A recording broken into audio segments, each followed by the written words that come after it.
What's up, guys? This guy here for the Team Fantasy Football League Commissioner Cody. We're back here with your Week 6 recap. Without further ado, let's just get right into it. Not much else to really talk about. Starting with our defending champion Phil's matchup, as always. I think he's starting to like this a little bit more because he's winning now. He starts out 0-3, very humbling 0-3, and here he is, magically 3-3. He played matchup of the week last week. Number 2, Hobert, versus number 5, Phil. I chose Hobert to win this matchup, by the way, and I took a loss because Phil wins 232.31 to 171.1 against Hobert. I'm going to try to speed through all these. High performers for Phil, we had Mahomes with 31.33, Rodgers with 30.35, and 24.3 from Antonio Brown, 23.95 from Khalil Herbert, and then Cardinals defense with 21 points. His punter, Trustway, put up 14.82 points, so that's pretty awesome. Didn't leave any extra points on his bench. The biggest point getter was a defender, 5.5 points, so, good for him. Shout out to Phil. He's on a hot streak. Watch out for Phil, fellas. Looking over at Herbert's team, disappointing performance from Justin Herbert. His top performers, though, were Aaron Jones at 24.25, Stephon Diggs with 23.9, and Josh Jacobs with 19.2. Other notable point getters, not really much else. Just a couple solid guys. Got 0 points from a defender, 13 from kicker, 12.62 from his punter. Didn't leave much on his bench either. Christian Kirk, but there's nothing that he would have done differently that would have won them the game. So not much really happening on that front. Congratulations, Phil. You are now 3-3, and you are no longer humbled. You are the humbler. Moving on.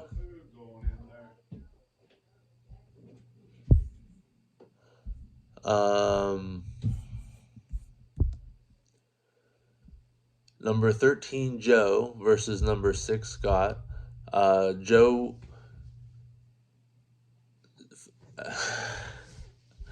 I just can't think at the moment. Scott comes in on a 2-game losing streak and ends up upending Joe. Scott has 211.46 to Joe's 200.71. It was close. Joe had a real chance to win, but his team just didn't show up on Monday night. Looking at Scott's top performers, Tom Brady with 31.58, Jalen Waddle with 29.75. As I was talking shit, he shows up. And he just had a bunch of other solid performers. AJ Green was 18.9, but everything else, like I said, was just super solid for him. His lowest point score was 8 points. He had his punter was low, but I guess he doesn't care about his Tampa Bay punter. He left a couple points on his bench, but it didn't matter. He beat Joe, and Joe didn't have anything on his bench who was going to come back and beat Scott. So, looking over at Joe's team, we have CeeDee Lamb with 37.35, Zeke with 23.15, Mike Gesicki with 20.5, his Rams defense with 26. So, I mean, Joe put himself up, a chance to win. He just, unfortunately, had 2 duds on offense, and his defenders, he just didn't get any points from the defenders. So, good. It's a good win for Scott. He needed a nice little bounce back there. He was on a skid. We both started out 3-0, and unfortunately, I'm the only one that's 3-3. So the opposite of Phil, by the way. So congratulations to Phil. Congratulations to Scott for getting wins this week. Joe, that was a good try. It was a good try. Moving on, we had number 9, Kyle, versus number 3, Greg. By the way, I chose Scott to win the last matchup, and he won. Excuse me. I am tired. So we had 9 Kyle versus 3 Greg. Greg dominates Kyle 209.33 to 126.43. Kyle falling to 2-4. Greg improving to 5-1. I picked Greg, by the way, for whatever the record you guys are keeping track of at home. I have it here as well. Looking over at Greg's team, just solid. Leonard Fournette, another guy I talk shit on, 36.2 points. Jalen Hurts with 28.3 points.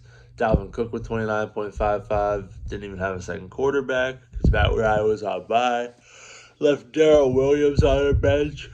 So those guys are watching the videos and adding players and filling out their bench spots. So that's interesting to keep an eye on. Just a dominant performance. Like I said, they left Darrell Williams on their bench, and honestly, I don't, I don't like Tyler Lockett, so I would have put him in over him. But yeah, good win for them. Looking over at Kyle's bye week, Sterling Shepard with 20.6 points.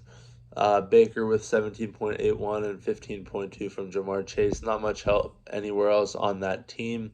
And there was some on his bench, but there was nothing he was going to do that was going to beat Greg. Just unfortunate for Kyle. Again, it was his bye week for Greg. So, props to Kyle for owning it, and, props to Greg for taking advantage of it.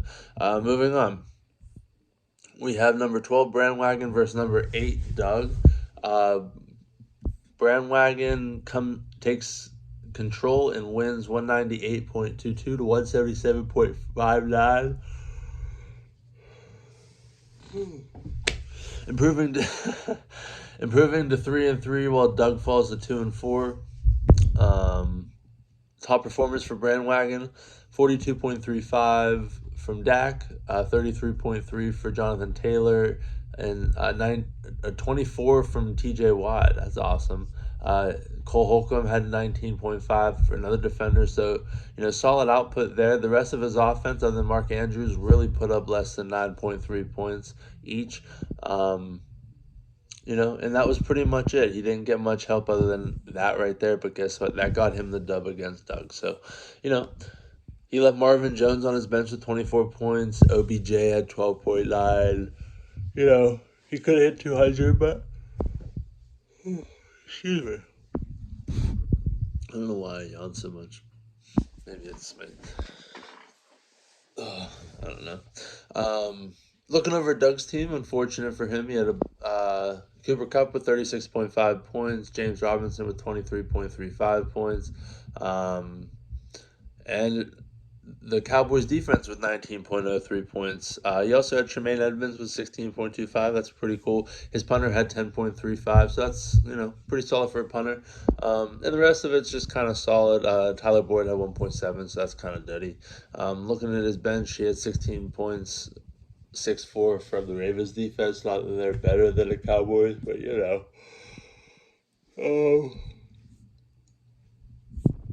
so that's pretty cool. Good for Brandwagon. Unfortunate for Doug, but Doug would have beaten me, so not really talking shit. I'm just unfortunate. Moving on, we'll get into number 16, Cody, versus number 14, Jay. I chose Cody to win this matchup. I was wrong. I fall to 3-3, as I mentioned. Jay wins. He's now 2-4. 206.55 to 153.17. Just a terrible performance for my team. I don't know what I'm gonna do.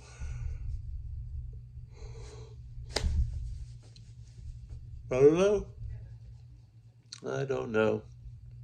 Looking over Jay's team, good for Jay. That's a very solid win. 206. I don't know last time I hit 200, so that's awesome. Not that you watched the videos. Darrell Henderson with 29.95 points. Teddy Bridgewater with 28.46 points. Carson Wentz with 23.02 points. His linebacker Alex Singleton with 20.5. He didn't really set his lineup either, which is kind of sad on my part. Because Robbie Gould is on IR and bye, and Golladay didn't play. So, I don't know what the fuck's going on over there, but whatever. That sucks for me because I just, lost to that. My team stinks right now. I don't know what I'm doing or what I'm supposed to. I don't know. I don't know. Don't know. Don't know. Don't know. Congratulations, Jay. There's not much really else to say. Yeah, my top performers were, jeez, two of my top three performers were defensive player and were both defensive players. Travis Kelce with 17.9 was my top point scorer, and then we have Tay Crowder with 16.5 and 15.5 from Logan Wilson. So I have solid linebackers. I don't have a team. It just sucks. It really sucks. Oh well, shit happens. Hopefully we'll bounce back. I like my team. It's not terrible. Even without Russell Wilson, like I have a lot of players to plug in. It's just I don't know. They're just not hitting. Moving on. Congratulations, Jay. We have number 1 Liam, the powerhouse Liam versus number 10 Dylan. Liam gets upset. He falls to 4-2. Dylan beats Liam. He's now 3-3, 221.22 to 201.69. So the behemoth Liam goes down after a hot streak there. Excuse me, guys. Shout out to Dylan for taking him down. That's awesome, dude. Upset, big upset. Not I feel, but based on the power rankings, 10 seed. Not that the power rankings have any indication on anybody's team. So, and he puts up a goose egg. So shout out to Dylan. That's awesome, bro. Top three performers for Dylan: Joe Burrow 32.79, Derek Carr with 28.64, and Cortland Sutton with 23.4. Damian Harris with 23.3 as well. He had Denzel Perryman, linebacker, with 17.75. His Colts defense put up 20.16. Just a solid outing for Dylan. He had a tight end, Washington tight end Ricky Seals-Jones with 15.8. So on his bench. So not that. I mean, I don't know. Oh, Jalen Rager put up the goose egg. So if you would have, not that it mattered, but you had 221, and you took down Liam. So that's freaking awesome, dude. Looking over at Liam, we have Derrick Henry with 43.6, Matthew Stafford 36.14, and then it kind of just falls apart. Mac Jones 22.56. He had a DB, Kenny Moore, with 15 points. That's about it on his defense. Remember, I keep saying how good his offense is, but it doesn't matter if he doesn't have a defensive front now. He left Noah Fant on his bench with 27.7, which is highly unfortunate. Henry Ruggs with 19.7 as well, with guys like Julio and Marquise Brown combining for 15, little over 15 points in his starting lineup. So, that could have made a complete difference, and Liam could probably stay in that number one spot. But unfortunately, he takes the L, and that's just how the cookie crumbles, I guess. Shout out to Dylan, like I said, for taking the dub over Liam, and, that's a big upset, dude. Moving on. We have number 4 Will versus number 7 Craig. I chose Craig to win this matchup, and I was correct. He wins 214.59 to 172.67. Will falls to 2-4 as Craig improves to 4-2. Good. Looking over at Craig's team, top performers were Tua. Welcome back, Tua, 34.21. Najee with 30.7. The Steelers defense had 18.52. Big Ben with 18.86. Nothing great. But his defensive players, he had two defensive players with 17.5 points. His kicker put up 15, so that's just solid outing for Craig there. Looking at his bench, he left Kenyon Drake out there with 22.3, but who the fuck would have guessed that? Cole Beasley with 21.8. I mean, that offense is pretty potent. Did get cute with the Brandon Bolden. But Chase Claypool really disappointed there. I thought he'd be better against that defense, but whatever. You got the dub, and that's big. On a very inconsistent Will, against a very inconsistent Will team. Just can't seem to put it together.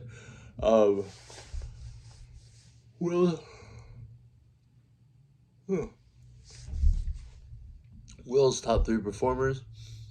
Kyler Murray 33.51, J.D. McKissick with 21, and Lamar Jackson with 16.88. Obviously, that's not going to get it done with Alvin Kamara on bye last week.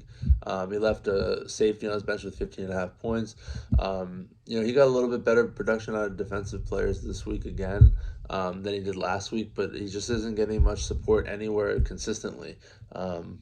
It's just been a rough season for Will, just about as rough as Cody's, and I think Will's had more point total scored for his team than I have. So, just unfortunate for Will. He's catching a tough break there. He would have beat me this week, so there's comfort in that. Not that it matters because he didn't play me, but better luck next week, buddy. Congratulations, Craig. Well done. Getting me another dub on the guesses there. All right, and our final matchup of the week. Number 11, Eric versus number 15, Jerry. Eric is the first team to hit 250 this year. As Eric improves to 5-1, and Jerry falls to 1-5. 262.73 for Eric to 134.22 for Jerry. Almost doubling Jerry. Eric's top three performers were Kirk Cousins with 43.42, Josh Allen 43.07, Adam Thielen with 31.05, Tyreek Hill with 24.1, Alex Collins with 22.8. He had a linebacker, Kazir White, with 22 points, 19 points from Trevon Diggs, Brian Burns with 10.5 points. And he's, that's pretty much, A.J. Brown has 16.1, but the rest of it's kind of just blah. But, he left Brandon Cooks on his bench with 17.9. So it could have been even better, higher score there. Could have doubled Jerry. Just a big week for Eric. Congratulations. You get the official cookie award. And a yawn. Because I can't seem to stop. But that's awesome, dude. 260. Now I'm really intrigued to see who's going to really blow up and hit 300 for the first time. I'd like to see it happen in a matchup where two guys hit crazy. But, as you can see, it's really possible. If you set your perfect lineup and these guys just all hit, it's like the lottery. Literally, it's like the lottery. You can really, it's just exciting to think about, Imagine if your punter hits and you get it, It's just like, yeah. So that's awesome. Congratulations to Eric. Bummer for Jerry. Jerry's just having a rough season. He did get the one dub, so we're happy on that front. He had injuries and suspensions and just a bunch of misfortunes on his team this season so far. His top three performers were Trevor Lawrence with 21.66, Taylor Heineke with 15.48, and TJ Hawkinson with 16.9. Not much really else contributing. He had a goose egg from a linebacker. 12 points from his kicker, which is great. But, nothing else. There's not anything else to really talk about on that team, at least based on last week's performance. So, that being said, we're going to move on. That's the final matchup of the week. As I had said, I went 5-3 last week, improving to 28-20. I chose Haber and I lost. I chose Scott and I won. I chose Greg and I won. Brandwagon and won. I chose Cody and lost. Liam and lost. Craig and won. And then Eric and won. So, if you're keeping track at home, boom, 28-20. So we're not even halfway through yet, and that could flip-flop any minute. That being said, that's the recap for Week 6, and if you have any questions, reach out. We are 6 weeks into the NFL season, so there's a couple people that haven't paid yet. If you want to send it over or communicate, just communicate the big C word. Communicate. But yeah, so I'll see you guys on the preview Power Rankings video.